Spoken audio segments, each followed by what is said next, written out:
This place kind of cool. It's got a neat history. It was built by the original founder of CenturyLink, Clark Williams. So he built it. 5 bedrooms, 5 bath. Got another room down the bottom, 2 rooms on the bottom, full laundry room. So it's nice because every bedroom has its own bathroom. So it's kind of neat. So, yeah, it is. But it's nice. Enough about Hideaway Point. Now, while we're here today, we have Teddy Gipson, local legend, I like to call him. You know, I remember my first deal with Teddy was I was not in high school yet, but I played in this little league, and Teddy was in it. Tony, Tiger, and a bunch of others. And I learned real quick how far behind I was in a basketball game. And it probably wasn't too much longer after that when my dad was like, son, you might want to start thinking about a career. And I was heartbroken because I was like, John Stockton was my idol. You know what I mean? And I modeled my game after him, you know. But I wasn't 6'1". I was just a few inches shorter, according to my Bumble profile. Yeah. You should fix that. Nobody's measuring out here, you know. So, but it was fun to play with you guys. Y'all were way ahead of everybody. Tiger dunked on me. I guess I got caught in the wrong place at the wrong time. I really went for the block, but I was just, wasn't paying attention, learning. Sad story. But the quickness, one of the quickest people I've ever seen. I don't even try to run with you or against you. Just get out of the way. It's a good thing to do. That's when I was like, I think I should probably start focusing on business, And so it's been fun to watch you come up. So if you would kind of get a little background on who you are and run down a long list of achievements. I'm from Farmerville, Louisiana. So local legend is, I think it's a little overstated, but I wear it. Went to college at Arkansas for 4 years. After Arkansas, I moved to LA with one of my good friends, Gennaro Pargo. He was playing for the Lakers at the time. And I had got out of school, didn't get a job right away. I had a few workouts in Miami with some agents, some overseas teams, but it didn't really pan out. So I ended up moving to LA for about a year and a half. And every day I went to Venice Beach. Every day. I played pickup every day, even in December, shirt off. So in my head, I was like, I ain't never going back to Louisiana. It's 80 degrees in December. So I played pickup in Venice every day. And one day it was an agent out there on y'all remember at the time when And One was a big deal. Oh yeah. That was when it was a huge deal. Hot sauce. Yeah, that was when it was a huge deal. So they were making these tours from state to state, and they were at Venice at the time, and they were out there having a big day, and I just happened to be out there playing, and I was playing, and a guy I had been playing with for years, for the whole year. He was an older guy at the time. He was like about 33, I think.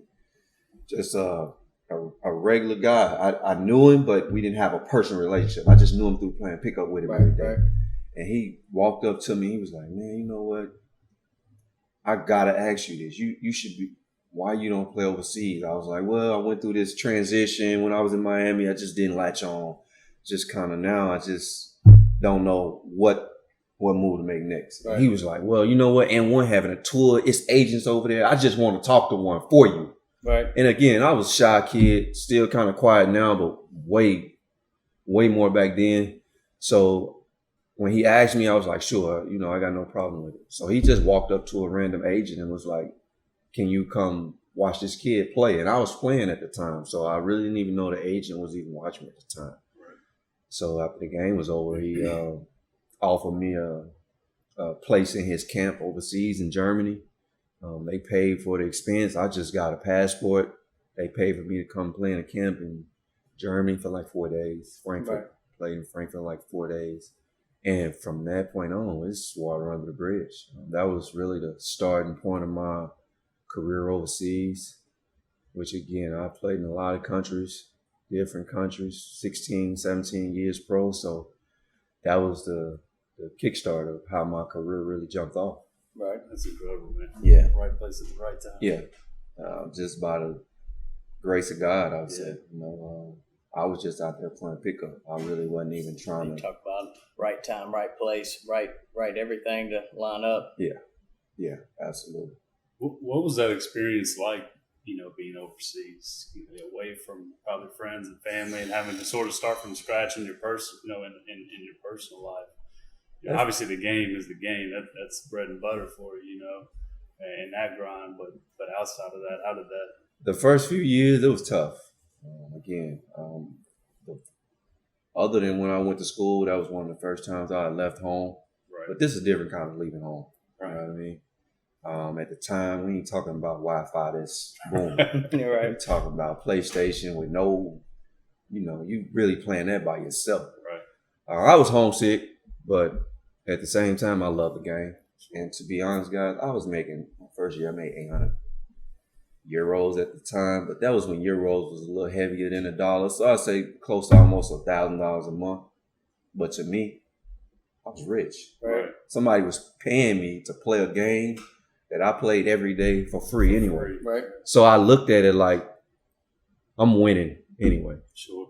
So after about 3 years, I started to get used to it, but it was tough. The first year was really tough. I was calling home a lot. I spent a lot of time in phone booth, Right. standing in there for hours, like 2-3 hours calling home, talking to people. And again, the time difference, 7 hours. So I'm in the toll booth from about 9 till about 3:30. And overseas, they got a booth where you can sit in it. So, it's bigger than the ones we have here. So Right.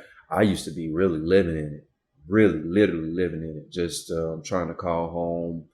Again, it was a few times where I didn't know if I was going to be able to stay. I was missing home. Right. I don't know if I was missing home or just missing being around people at home. I didn't socialize good at a young age. I was always shy, quiet, and once you go there, that's really the only people you really got is your teammates if you're not socializing outside of it. Right. So that made it tough for the first few years, but after a while, I kind of opened up, started to grow up a little bit more, so got a lot easier. Then again, after maybe 5 years, it just became a thing. Yeah. Like it was a lifestyle for me. Like I started to enjoy it, the time away, coming home a few months, back on the ground playing ball. So it got easier after about 4 or 5 years, but the first 3 or 4 years, it was pretty tough. Yeah. It was tough. Now, was your family supportive of you going overseas, or was that something they struggled with, or how was that transition? They supported it. Once I left home from college, my mom, that was my being away from home.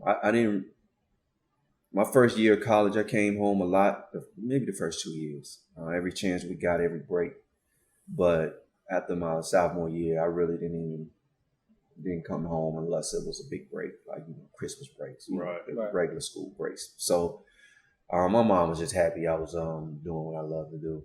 She know how much I love basketball, and my father had passed when I was in college, so it was only just my mom. So she was good with it, just knowing I was living my dream, Right. happy playing ball. As far as my brothers go, they were excited because it was another level for us, and it also gave them a chance to be able to come over and see what kind of life I was living. So it was definitely something that I appreciate. Right. Give you a chance to see something other than what we get to see around here. Just being able to move around, see the different cultures and what they bring to the table other than what we have already. So I wouldn't trade my experiences for the world. Going to that side of the world really showed me life. Right. It's not like, if you grow up in a small town, we kind of get, especially people from Farmerville, we kind of get boggled in this space, not really knowing what goes on the outside of this. And it's a big change, but it's also eye-opening. Yeah, it adds a little perspective. Yeah. A lot of perspective. Yeah, that's awesome. Absolutely. That's cool. It's funny, it's not funny. So it's kind of ironic, the basis of this podcast is, burning the ship. Hey, I'm leaving something behind and I'm pushing forward and there's no going back. Yeah. So you apply that to the entrepreneur world, right? I'm starting a business. I'm like for me, for example, I left my corporate job to start my company. And there was no going back, right? I was diving in head first, and I knew it was going to be a grind. I'm still going through that grind, right? And so for our podcast, it applies very simply to small business, the business world. And so I think it's a great opportunity, and I appreciate you coming, man, because what you did is the same thing, man. You burnt the ship because not only did you take a risk by going overseas, right? You just took a risk because that day-to-day grind and what you do, even in college, man. So like walk people through just like what a daily, when you're in the thick of the grind, you off season, during season, what does that just typical day look like? Because it depends on how good you want to be. Sure. Where you want to stand at, as far as how good you are. Depending on how much work you put in, that's going to pretty much give you an idea of how much you're going to get out of it. My days start pretty early. Depending on if it's summertime, I kind of lax. I get started around about 10, and that's just because it's summer, sleep in. So 2 or 3 workouts a day, 2 more than 3. You probably do a weightlifting in the morning, some shooting, and then in the afternoon you get after it. You play some 5-on-5 pickup, and to be honest, that's been my life for so long. I really can't even tell y'all when it started because it started before I turned pro. It even started before I went to college. I've always been a big basketball fanatic, but I always wanted to be the best. Michael Jordan was my idol, clearly. That's why I wore 23. But in high school, I think when I was in high school, when I became, after my 8th grade year, once I went to high school, my freshman year, that was when I became more serious about it because the level between junior high and high school is such a big jump, almost like going from college to pro. But you got to really experience it to understand it. It's more of a physical thing. Right. Because once you go from 8th to 9th grade, you playing against guys who are 3 or 4 years old, juniors and seniors, and that's where you see the levels change. And my freshman year, I think D'Angelo Simmons was a senior, so guys like that who were at my freshman year were awesome, right? And D was one of the best leaders I ever played with, and the way his work ethic was seriously. I only played with a few players that can match it, to be honest. And I'm talking about on court, which now he's doing his own thing off the court, but it applies. Like y'all said, he's still grinding the same with his business as he was when he was a player. He was first in every drill. He was a senior. And again, the way Johnny taught it was the older guys got to lead for the younger guys so they'll have something to model. Right. So my freshman year was like eye-opening. Those guys were so much not faster, but able to run so much longer condition-wise, like all the running. And I'm sure stronger. That's what I mean. You know what I mean? Even just physically. Yeah. We were running sprints, and seriously, 2 or 3, I was dead. But they were running like they ran track, and I was impressed. And every year, I became D'Angelo Simmons. I wanted to be that leader. So that was kind of how I learned from watching the people ahead of me. Even as a pro, it was the same. Once I turned pro, I had leaders that were so hands-on, and they led by example, meaning being first in drills. They wanted to show like, okay, if you're going to beat me in a drill, you're going to have to die doing it. So that's kind of how I modeled myself when I got older. And I think that's a part of my success, just being able to learn on a fly, quick, and apply it. The faster you can do that, the easier it'll be for you. So that was the most important thing that I took from, growing as an athlete, like being able to watch the people who are ahead of you learn and apply it to your life to where it helps you be successful in whatever it is you're doing. So, yeah. Well, I think you touched on something, when you said you were first overseas and just having that, even though you didn't physically have them there, that support system that you could tap into back home. Yeah. Practically living out a phone book. You need it. You gotta have it. Yeah. So it's a lifeline, absolutely. almost every interview we've had, that's something that people bring up, whether it's starting your own business. You know, Cooper, we were talking with him yesterday. He's like, man, if it wasn't for, my family, that circle that you have, that grind going about it yourself is it's almost impossible. Yeah, it is. So I agree. That's it's ironic that you brought that up. I mean, I think no matter what it is, you need that stability and support. 100%. At some point you might have to do it alone, but when you feel like it's falling in, you need somebody to talk to get it off. So I feel like that's where family and friends come in at when them days ain't always going great. Right. Yeah. So getting into the business side of things. So we talk a lot and touch on when you were coming out of college, trying to look and getting into the professional league. And we talk about business. I look at, and tell me if we're right on this, that you're basically self-employed. Yeah. Working for yourself, basically, right? Yeah. And each team is a job, so to speak, if you want to look at that. How is it from a business standpoint? Were you prepared for some of those things? Did college and even high school have those classes and that mentorship to prepare you for those kind of discussions? Or was it pretty much a kick off in the deep end and figure it out yourself? I'm sure the school had it, I'm sure that school had classes to teach you that stuff. But I'm going to be honest with you guys. I went to school to play basketball. Right. Which is okay. I'm not telling y'all this the route to take because it's not.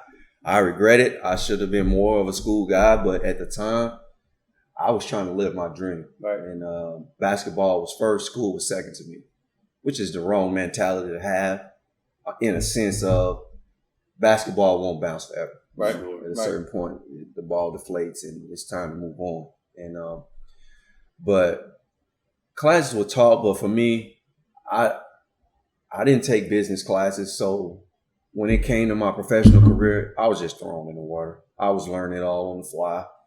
And again, it doesn't help when you're from a small town. Kids who grow up in cities, they're gonna be able to figure this out because it's agents. They probably been seeing or dealing with agents from the time that they became good enough to play the game. Right. Agents already were whispering in their ear. A lot more exposure. Yeah. Where here, don't matter how good you are. I think no agents around here, Right. Not to my knowledge.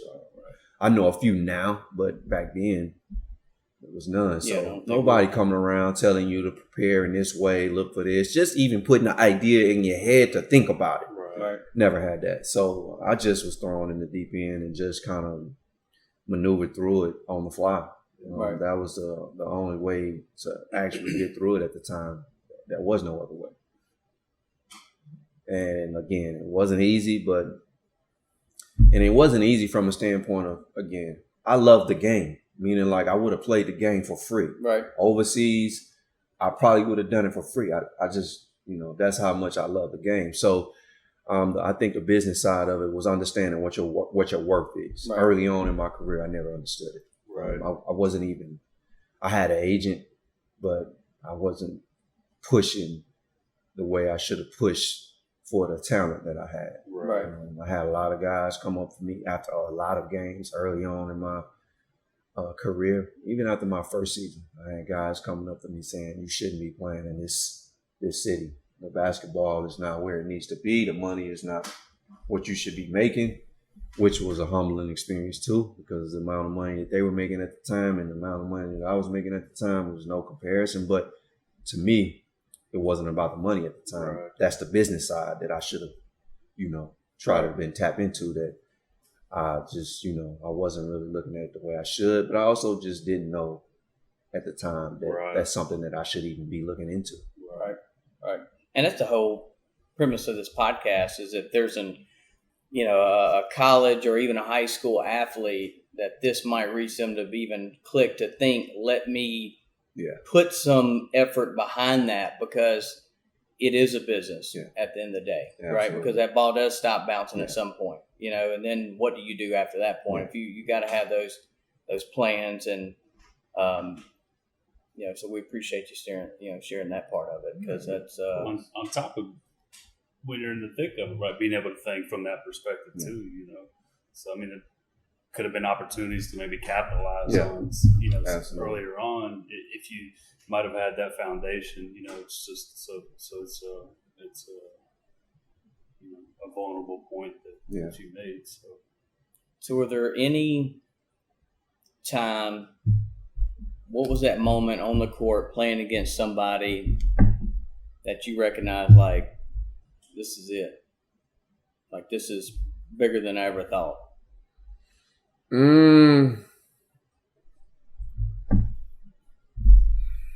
I say probably about going into my third season. I had played in Amsterdam for 3 seasons. And going into my 4th season, I started getting offers from different countries. I hadn't got any offers prior to that. Okay, I'm gonna rephrase, because maybe I had got offers, maybe my agent didn't tell me. Right. So I hadn't heard any offers from outside the country. So at the end of that season, I got offers from Germany to go to Germany, and the money jump was huge. It was double. And in my head, again, it wasn't about money.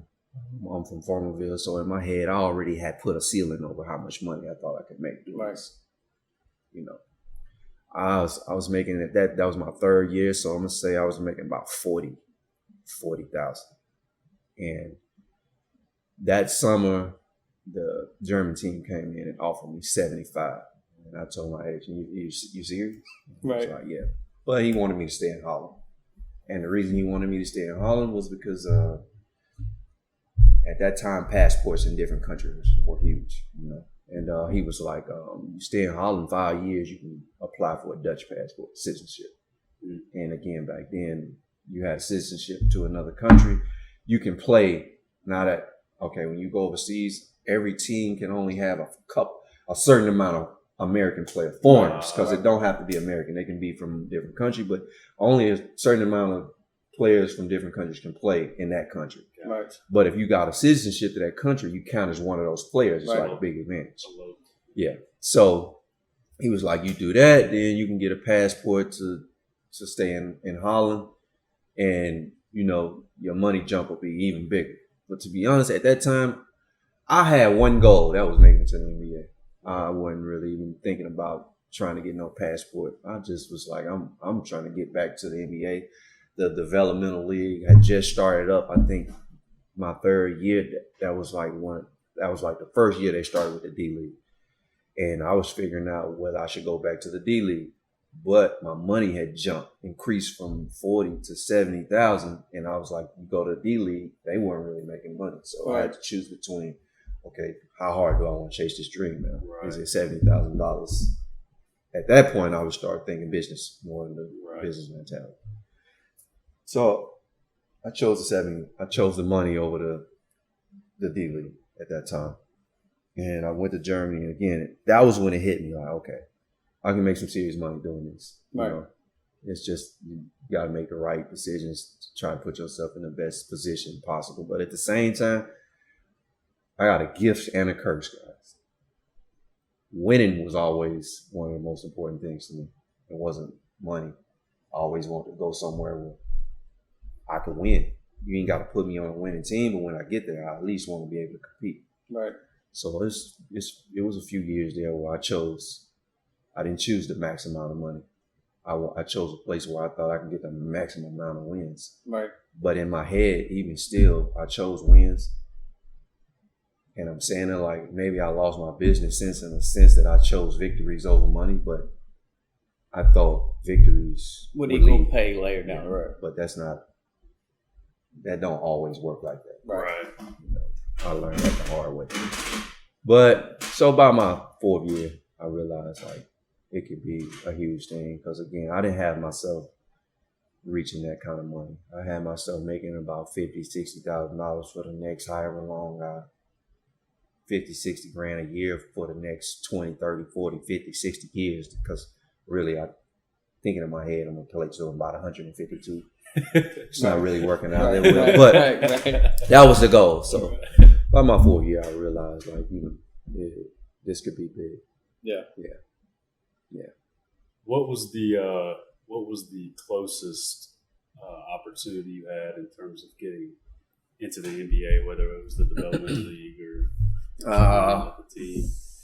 Thing like that summer after I played in Germany, I got back home and Joe wanted me to play for Atlanta for the Hawks. At that time, he was big with the Hawks. He was like Joe Johnson. Yeah, Joe Johnson. He wanted me to try out for the team, so he made a call. They put me on the summer league mini camp. I went to mini camp with the Hawks that summer, and that was about close as it got. And I'm gonna say that wasn't really even that close because they brought me in, but they did it because he asked. They didn't really give me the look that maybe they should have. But at the same time, it wasn't all on them. I was a point guard at the time. Now I played two positions. I played a 1 and a 2, but I had been playing point. And at the time in the NBA, playing 2 guard at 6'3", you kind of undersized. Right? So they brought me in to play point, but we had so many undersized guards in mini camp that summer with the Hawks. Like they were all so short. Yeah. And when I'm saying short, but they were about 6'1". Right. We had so many guys that were undersized that they decided to look at me like a 2. Right. Which wasn't a problem because again, I always played the 1 and the 2 my whole career. High school, college, pros, I played both. So it wasn't a problem, but the thing was that again, they weren't really looking for 2 guards. They were looking for point guards. So I didn't play bad. I played well in mini camp, but again, the way it was set up, it wasn't set up to really highlight the things that I do best. We had workouts where they didn't want you dunking, like the figure eight drill. You lay the ball up. Well, they didn't want us to dunk the ball in the figure eights. To me, if you're not gonna let me dunk the ball, you already taking away one of my biggest attributes as a 6'3" guard. Right. I'm super athletic. Right. I can get up. So yeah, they didn't allow us to dunk, so I really didn't get to show how athletic I was. And again, I played the 2 for the most part the whole mini camp. Got cut the last day, which was still it was fine for me, but again, it wasn't it wasn't like they got to choose between me or Stephon Marbury and that. Right. It just it was just a good opportunity, but I don't think it was a real great look to say I was almost in the league. Yeah. Right. That was just about as close as I got. Sounds like it could have been a fit thing too, with what they had going. Too, yeah, so. Yeah, it was. They only needed like 4 or 5 players to stick in to really plug that hole, and that was the summer that I think Al Horford, they drafted him that year, and so they had they also had a guard they drafted too. So they were just trying to plug a few holes. They only picked like a couple of players off that mini camp to go. And it was again. So that means it was every day they cut 6 or 7 players from a 30 or 40 player mini camp. And they narrowed it down the best they could. Yeah, it's a cool experience. So yeah. Had that opportunity. Yeah. Not many get that chance. Yeah. So walk us through like some of the accolades. I know you said you had a couple of championships overseas, man. What's some of those highlights? Overseas, I won. No, I won't laugh. I really don't know. I lost count. You hit the top one. Overseas, I think I got 13 total titles, counting cups and championships. Right. It's about 13, I think. And I told you before on Wikipedia they got it listed, but they don't got one listed. We won a title in Pro B France. They don't got listed on there. Gotcha. As far as accolades, I got some MVPs, some dunk contests. I won a dunk contest. I only entered one dunk contest. That was my rookie season. After that, I didn't really get a kick out of it no more. They didn't pay me for it. Right. Well, then you won, so it's that's kind of a good way to one and done, I got a few All-Star MVPs. I made a few first teams. It's a pretty long list, honestly. I made the All-Star. I played in Holland I think 8 years total. Because they were split up, so I think 3 years I left, went to Germany, came back 2 years, and then my last 2 or 3 years. So 8 years in Holland. I made the All-Star team all 5 of the first years. The last 2 years, they didn't really do All-Star teams because the basketball level had kind of faded, and they couldn't really plug a time on when to do it. So probably about 19 All-Star teams. It's a lot. A lot. I mean, I'm proud of it. You know, I'm and proud now of you it. gotta see the I didn't. That make 13 with the Triplets. Hopefully, we can add to it this I season. I feel like you have a real good shot to. Hopefully, but the league got better. It got younger, which was smarter. So it's gonna be a challenge, but we look forward to it. We don't, old guys trying to really trying to play a young man's game. Right. So Right. Somebody watches that doesn't know. That's the challenge. Teddy plays with a team in the BIG3 Ice Cube League, the BIG3. So it was you and Joe and Pargo for sure. Yeah, and Big Al Jefferson's, Allen Anderson, and Jamario Moon. They all played in the NBA. I'm the only guy who fell a little bit short.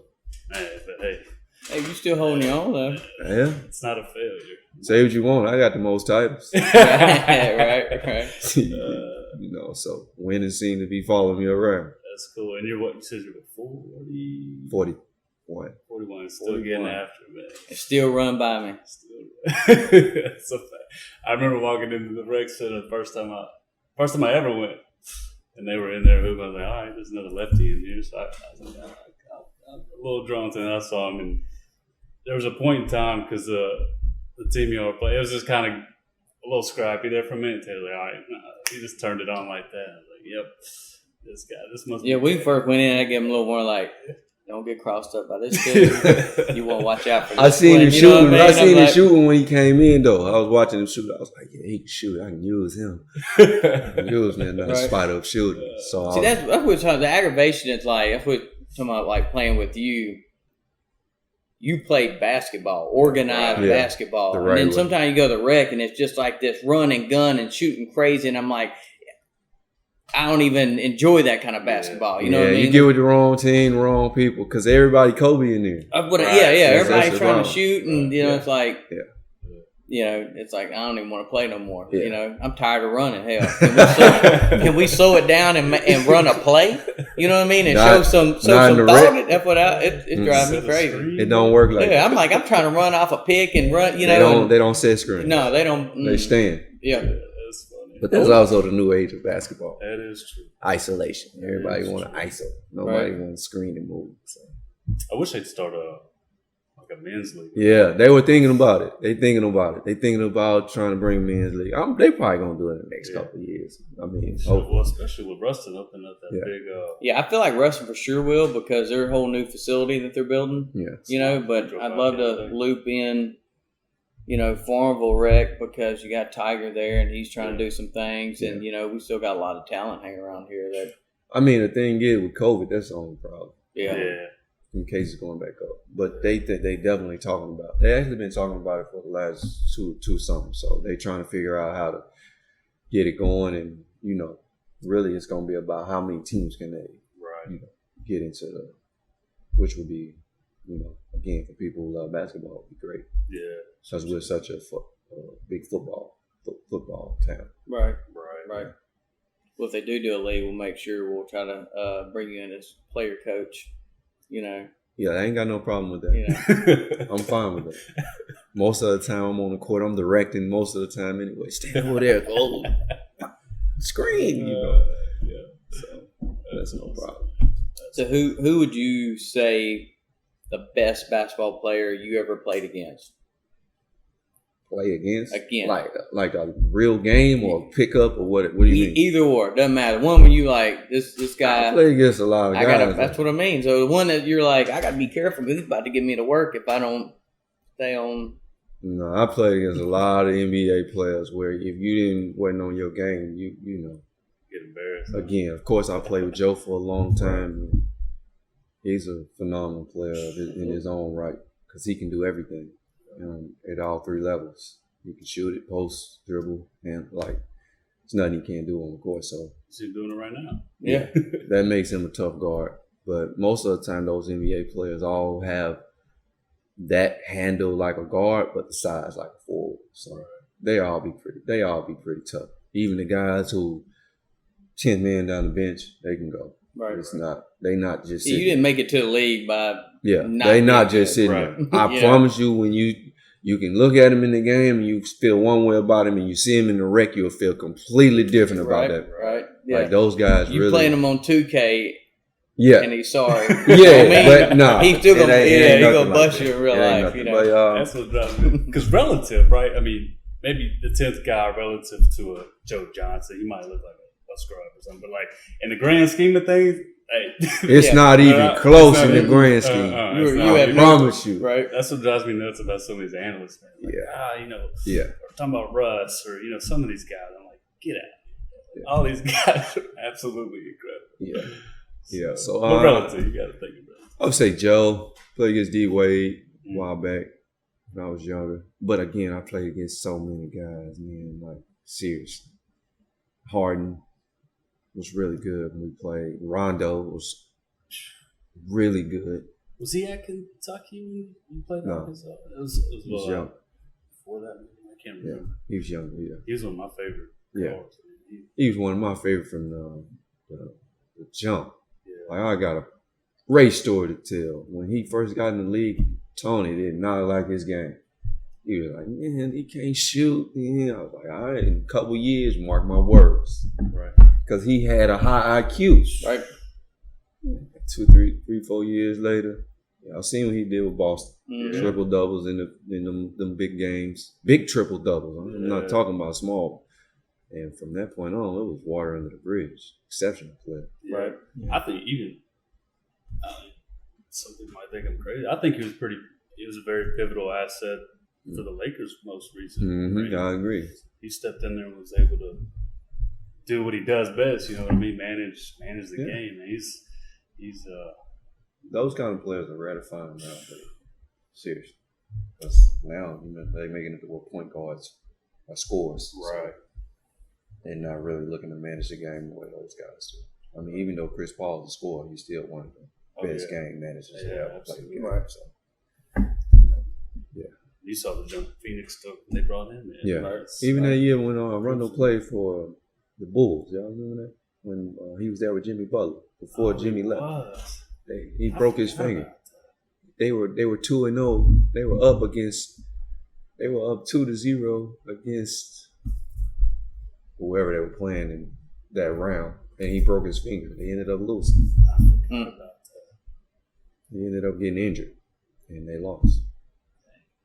They ain't gonna tell them what they could have did. That's it. Yeah. Let's talk about Triplets. How did that come to fruition? What was that like, and how's it been? It came about because they asked Joe to play in it, and Joe, they asked him to get his own team. At that time, he had kind of decided he was ready to do something past the NBA. Again, all those years in the league, just take a toll. Yeah, absolutely. And again, he's in great shape. It's just the grind, what we talked about earlier. 82 seasons, but before you even get to those 82 seasons, you got to been working prior. Right. So I just think he wanted to break something shorter just to recover. So decided to play in it. Just asked all the guys, we went to school with. Me, him, and Parko all went to college together. So he called me up, asked me, what I thought about it. I was like, yeah, of course, I want to play. Say less. Yeah. Right. It's in the summer, gives you a chance to move, travel in the summer in the States. So he asked me, it was not even a question. He knew I would say yes. So I jumped on it. As far as how it's been going great. Prior to this season, with COVID having making the season stand still for a summer. Other than that, it's been fantastic. I like it. I like to do it. I like the traveling. The accommodations are first class, so it's been pretty amazing. Right. From a learning experience, I didn't make it to the NBA, but all my friends, I got a lot of friends who've done it, so I've kind of seen it from afar, like how they get the hotels for the players, where they stay, the location, all that stuff is 5 stars. Right. this is about close as it's gotten for me. So, Right. just the accommodations, like I said, it's been pretty first class. And it's basketball, which I still love to do. I'm doing it with, two of my closest friends, and I've made new friends along the way. So, That's awesome. yeah, it's been amazing. We won a title, which is always hard to do on any level. I tell people, no matter which level it is, if you want a title, they elusive. Right. And that was the first year because Triplets were a new team, Yeah, right? that was the first. Yeah. That was the first year the Triplets dropped. So yeah, we've started out pretty well of laying down a good foundation for the Triplets. So hopefully the league will be able to stay afloat because of COVID. You never know how things may turn out, but hopefully it'll go for a long time. Seeing that we're going into a 3-on-3, that's become a thing now. Right. Started in the Olympics. Yeah. Yeah. And I think that was the concept behind BIG3. Which was BIG3. So I've gone every year. Of course, this year was crazy because COVID, and they had to cancel and move it to last minute. And you could tell it was really put together last minute, but obviously due to the situation, you just make the best of it. But the entertainment side of it, to be able to get on the court and be 3 rows from the court for $75, first of all. Yeah. Right? That's usually not the case. Yeah. I mean, normally you're up in a Nosebleed. nosebleed for $75, right? Yeah. Right. I'm getting sweat thrown on me. I'm so close, right? And then, there's all these celebrities coming through, right? And it's more personable feeling to the game versus this isolation deal. And I hope they keep it that way. Because, I mean, there's time I'm sitting there. I remember the first year, and I kind of look over and I'm like, damn, is that LL Cool J? He's right here. Right. You know what I mean? And, Ice Cube's right over there. And then you have all the, musical acts and stuff. I know, I'm trying to think, there was Earl Spencer Jr., the boxer. Yeah. He was there. I think Yella Beezy performed in 2019. NLE Choppa is one that performed in Dallas. So you got the musical acts. There's all kind of different people. I think Warren G even performed in one of them. It's like that's old school, but but it's cool. And that to me was the biggest difference. There's opportunity is that more personable experience and entertainment versus I'm just one up in the stands and I watch this game and then I don't get to see nobody. It's fun because then you kind of get to play like a kid again for me because all these players that I watched growing up are now playing again or coaching. And so, I kind of get to fangirl a little bit every once in a while, just for fun to, sign my t-shirt or whatever. So it's a cool experience. So even from a fan perspective, it's fun. So I can't imagine what it's like to be there and you having to play against these guys. Yeah. This is awesome, man, for real, seriously. It puts you in a different circle. Like I said, most of those guys already played in the NBA. So, if you are a big fan, then, you get that, like you said, you get that feel of being a part of something bigger than Right. And that's kind of how I felt. Like, it's not like the levels jumped because it didn't because everybody's old. Right. And I'm just talking about the physicality of what it takes. It's a little different. But as far as like, how it's been great. I mean, this year hasn't been as great as the first year because, again, I don't travel much due to the rule change. And, again, COVID just kind of stricken it up. Right. So I haven't played as much as I did the first year. But overall, it's been a good experience. That's awesome. Yeah, it feels like it gives more of a one-on-one. Absolutely. Like the game's slower, but it's more talent-based than – run and gun. It's half court. It's much slower, and you get to highlight your skill more so than I guess on 5-on-5. Yeah, what you'll see is sooner or later, again, because the 3-on-3 got the Olympics, you're gonna get to see more. What is okay? You got the BIG3, then you got the real 3-on-3. It's nothing like the right.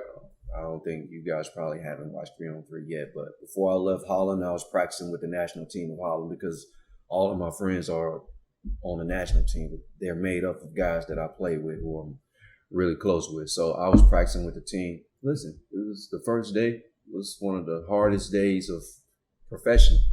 Like of all my professional career, that 3-on-3 day was one of the toughest workouts that I had my entire career. That's how hard it was. Because it's not like how it's set up in the Big Three. Like the motion, it's a constant motion and movement. People are really grabbing the ball and trying to get it outside the three, but nobody's really looking to come back inside the three. Everybody's looking to shoot the three. Right. But you're going by the point difference is a 2 threes count as twos count as ones. Yeah. So if you make a three, you get 2 points. So in the game, it's to 21. It's either the game to 21 or you got a certain amount of, I think you play, I won't say 20 minutes. It's a 20-minute game. If you don't get whoever's winning by that time or the first person to make 21, that's who wins the game. So the speed and the pace is, people think you don't have to be in shape for it, but you really got to be in fantastic shape.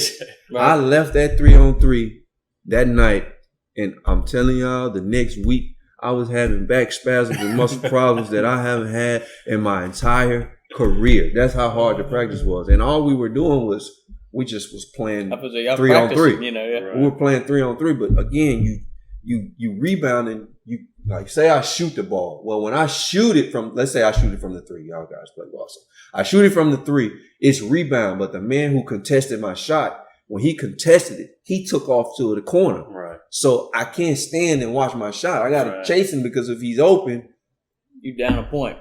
2 points because they trying to shoot twos. Yeah. Either they shooting twos or they going all the way. There's nobody looking to play this mid-range game. Yeah. Like no they really, shot. They playing the numbers like twos or with the line is not NBA. It's not as far back. So the 3-pointer is a lot. The percentage of it is a lot higher. Yeah. It's tough. It's tough. It's 3-on-3 is not. I'll take your word for it. Yeah, listen. I don't want to find out myself. I have to carry me out on a stretcher. Yeah, you gotta be in good shape. I think we've all seen me run up and down the court. I got about. But don't when you think 3-on-3, you think, I can do this. It's gonna be, When you watch the Big Three, it's a lot slower pace. Yeah, for sure. It's not like that. No, these people, they guard you from the time the ball come in. They switching hard. I'm serious. Right. It's heavy. It's not even in the Big Three. I tell people that's like when you first come into the league, the mentality of a new player is always gonna be, I don't really got to be in shape for this, and that's how we beat a lot of teams. You think you don't got to have wind, but you really do. Right. Even if we playing slow, it's so the ball goes out and comes back in the lane so fast, and you're in constant motion of chasing somebody off the line or whatever, that you got to be in some kind of shape. You can't you think in your head because I've been playing full court, this ain't going to be that hard. Right. It's not true. It's not true at all. Yeah, because about every one of y'all on the triplets can hit that triple. Yeah. So you can't leave anybody just open or help defense, so to speak. You got to be running them off the line, That's awesome, man. That's really cool. Well, tell us what's next for Teddy. What can we expect? What you got on your mind? Advice you give to a young cat? Oh, man. Anything, man. Well, I'm going to start with the advice, like what we're talking about is having a business mentality.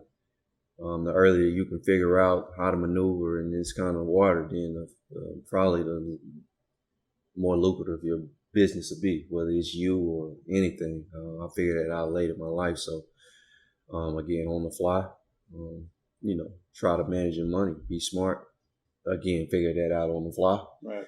As far as what's next for me, I really don't know, guys. I'm going back to school this summer, this fall. Try to graduate in communications. I would like to broadcast, sports broadcast, but again, with jobs, everything is who you know. Oh, yeah. Right? So that makes it tough. Those kind of jobs are about as your chance of getting a sports broadcasting job is about good as making it to the NBA. So that's what those are my next dream. I would like to be a sports broadcaster or a coach. So again, getting my degree is the stepping stone to those things. Even though I played 20 years professional, I ain't counting the 10, 11 years, high school, junior high. Still hard to get a coaching job, guys.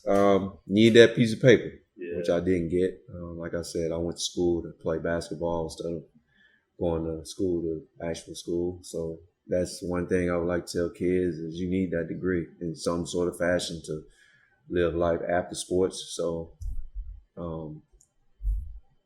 try to get that paper first. That when I say paper, I mean degree. It's important.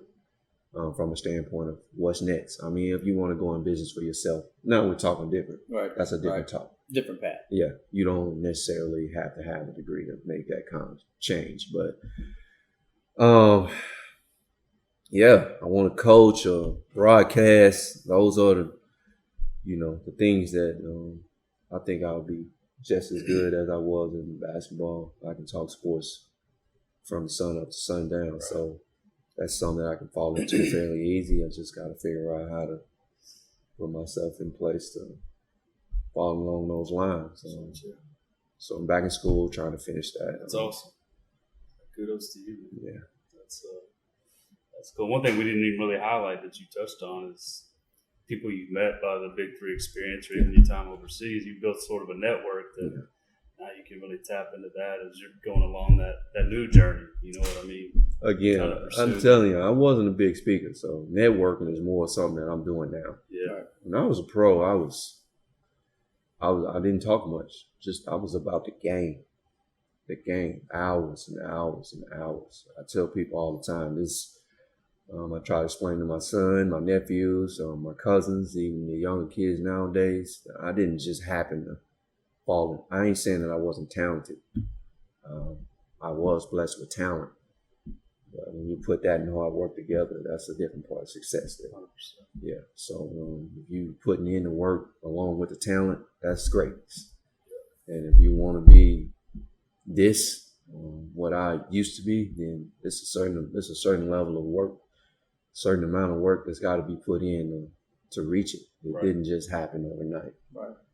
My whole life has been about this game, and I've put a massive amount of hours in order to reach this level. And that's what kids got to understand. You got to work. You got to really put in the work in order to be successful. Sure. Not just basketball. Life. The grind. If you can fall in love with that, you can love the grind. That helps. I did love the grind. That's the process. Yeah. Well, man, I know I probably don't speak for myself. It's been an honor getting to know you. I know Q's known you for a lot longer than I have. Yeah. But over the last, several months, you watch you on the court or just even chopping it up, man. It's been really cool. Appreciate you taking the time to hop on here, man. No problem, man. Appreciate y'all having me. Even a fly on the wall in your journey, man. We're here for you. We're a big fan, big supporter, and look forward to. We're gonna get you to sign the jersey, which will go on Gipson. the Legends studio at. Where do you want me to sign that, Q? Yes. Yeah. How you gonna hang it? I'm gonna put it in a shadow box, so it's gonna be this. So high and low in between numbers. Let's see. I've never been asked this question before. I don't know. Let's go here. 20, Yeah.